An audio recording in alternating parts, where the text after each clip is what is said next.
Hello beautiful people, I'm Pete, your boxing coach, and today we'll see a very important question: how to increase your power when you punch. First, you have to get in mind 5 principles to punch harder. The first one is muscular memory.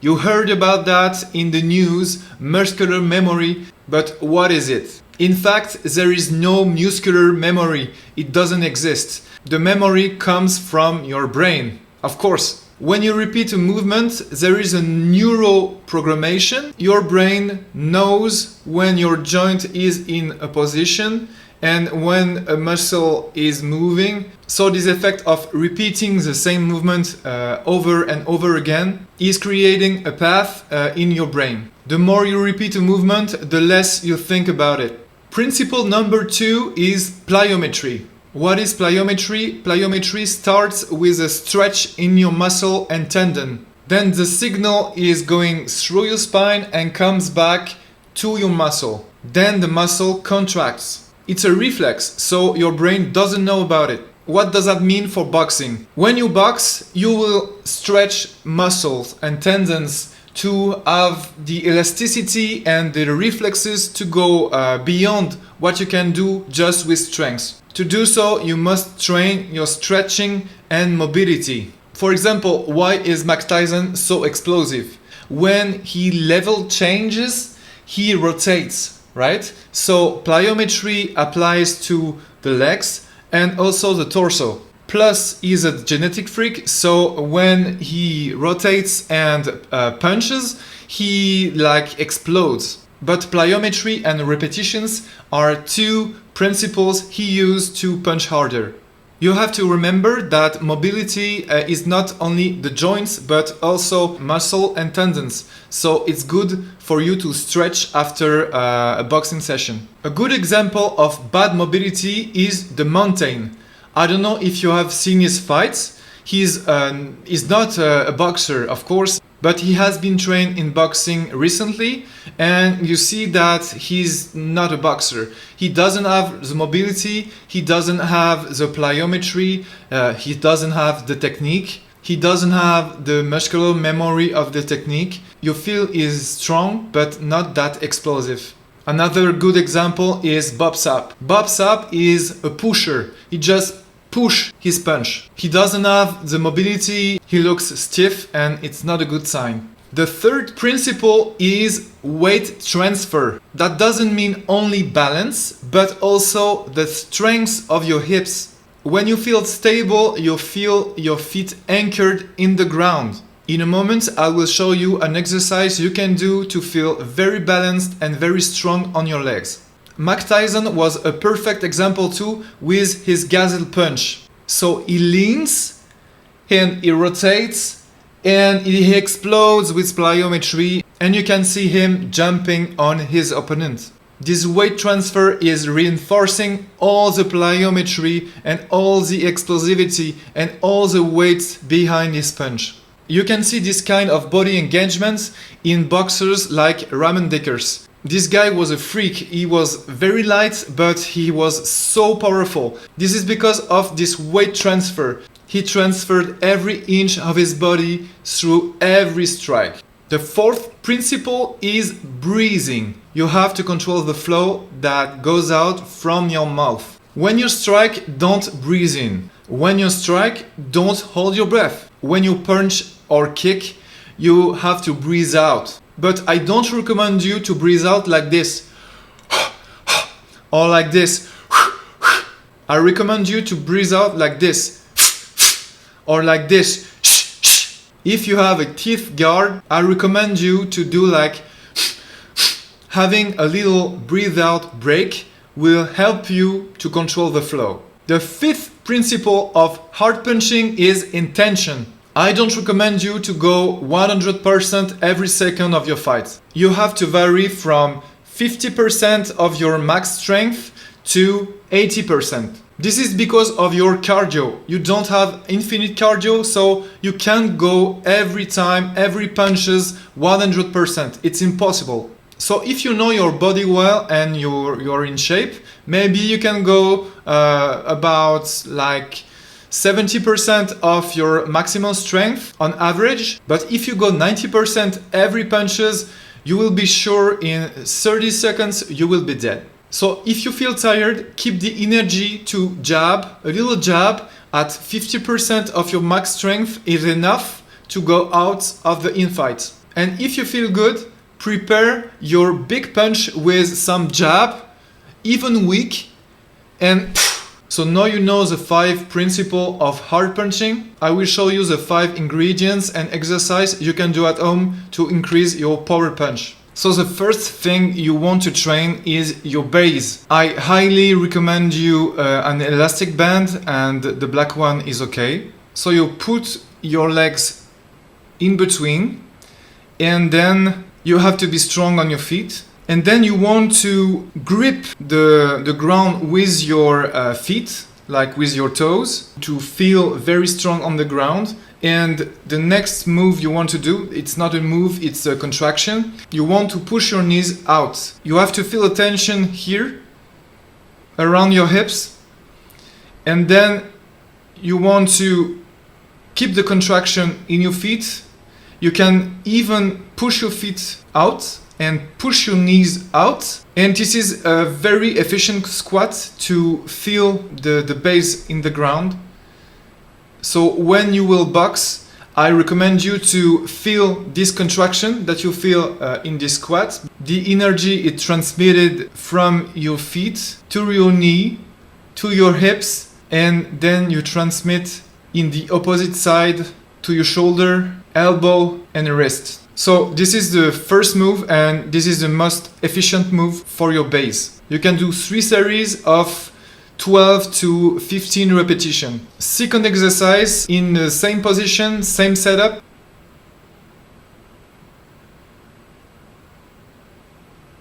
And you will train your muscle around your hips. And this is very good for the stability overall and your balance, and your base will be very solid. You can do 3 series of 10 repetitions. When you're doing that, try to stay very low. When you are warmed up, you can do the jumping squat. The problem is, on the video I was hurt, my left leg was hurt, so I couldn't go very high. You see, I compensate with the right leg, but you have to extend and jump the highest you can do. Another exercise you can do for the base and the balance is this one. It's called, I don't know how it is called in English, but this one you can lean a little bit. Don't curve your back, but you can lean your back a little bit forward. You have to control the contraction around your abs and the extensor of the spine. This is a warm-up because the real exercise is jumping lunge. I don't know how to say it. So you have to alternate, and I can jump very high, but you have to jump the highest you can. Go for 3 series of 12 to 15 repetitions. In reality, I'm asking you to jump the highest you can do and the quickest. So if you feel the lactic acid is coming, go a bit slower or stop your movements, because you don't want to get too sore the day after. The second type of exercise we want is the swing. This exercise is coming from the obliques, so you have to be very strong. You will feel something here. So we want to rotate, but the first step is to put your feet inside, because it will block the hips from turning too much, and it will allow the torso to rotate. And you want to feel the tension in your abs and in your obliques. Get your arm together, and when you feel it's too easy, you can go elbow up. And I want to explode on the side. And when it's too easy, you can do arm extended. And when it's too easy, you can rotate at full amplitude. And you want to change and to choke your muscle. So to do so, you want to work in ranges and you can feel the power at every ranges of your swing. So that's a good thing. So next step is to simulate the real thing.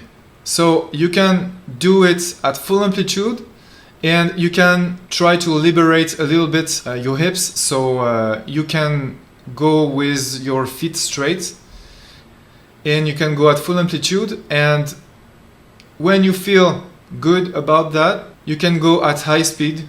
Also, you want to have a good base, so you remember the first exercise was to push your feet and your knee out, and you want to keep this tension in your hips. This is very important, guys. So tension in your hips. I want to feel anchored to the ground. So elastic bands are your best friends, because elastic bands allow you to work at full amplitude and not with gravity only. So you grab your elastic here. If you don't have a pole, a solid pole, you can anchor it below your feet, and you want to get your second hand under the first hand. And the next step is to rotate and elevate, and you want to explode, and you have to breathe out. You have to repeat that each side for 3 to 5 times for 20 movements. So here we go. Breathe out when you simulate punching. So the third types of exercise you want to do is the push. So the push is coming from your feet through your punches, okay? You have to feel the energy and the tension in your hips and in your abs before extending your arm. So the first thing you want to do is just that with the elastic band. This is a warm-up, and when you warm up, you have to activate your abs and your glutes. Next exercise is the rotation and the pecs, and your shoulder are working too. And you have to feel the contraction of your hips, guys. And you have to be anchored to the ground, as usual.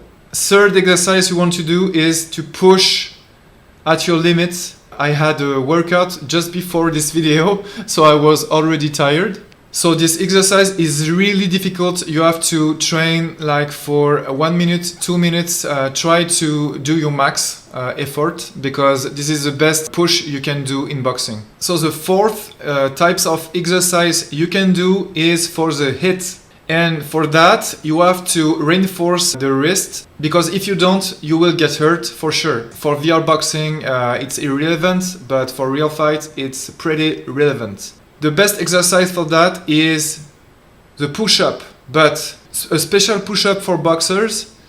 Don't do that on the hard ground. Use a little mattress or something, and you have to activate your abs before that. And then you have to push. Keep your elbow a little bit in, because if you don't, you will hurt your shoulder eventually. So normal push-ups, and then you want to choke all your muscle. So to do that, you have to train in different ranges. Like you did with rotation, you can do that with push-up ranges. So in real speed,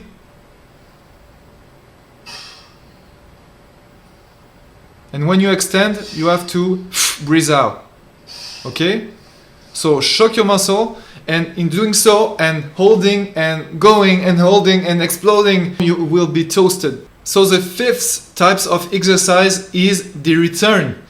It's good to hit, but you have to return. And if you hit full speed and full power, sometimes you will get hurt. Because if you train always the same muscles, you have to train opposite muscles. I did already a video to prevent shoulder pain and shoulder injury, but I will repeat myself. It's really important to train those kind of muscles. So for your shoulder, it's the rear delt, and for that you can go with this exercise. I already showed this exercise on my channel, but this is the best exercise you can do, both for your spine and for your shoulders. So I breathe in when I open my arms, and I breathe out when I relax. One thing you have to know is I'm contracting my abs and I'm contracting all the muscle around my hips. So I have to push out with my knee and with my feet. So you can invert your hands on the elastic band, the base. I push out, I feel anchored with my feet, and then in real speed,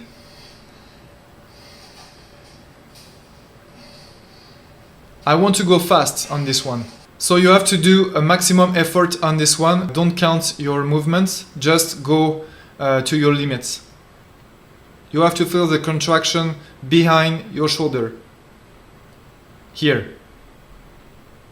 Next exercise is to pull in this position, right? And the next is this little squat with pull. So you can do a combination 10 times this one and 10 times this one. And the next step is just boxing and feeling all the contraction you did before. And you have to breathe out. You have to feel the tension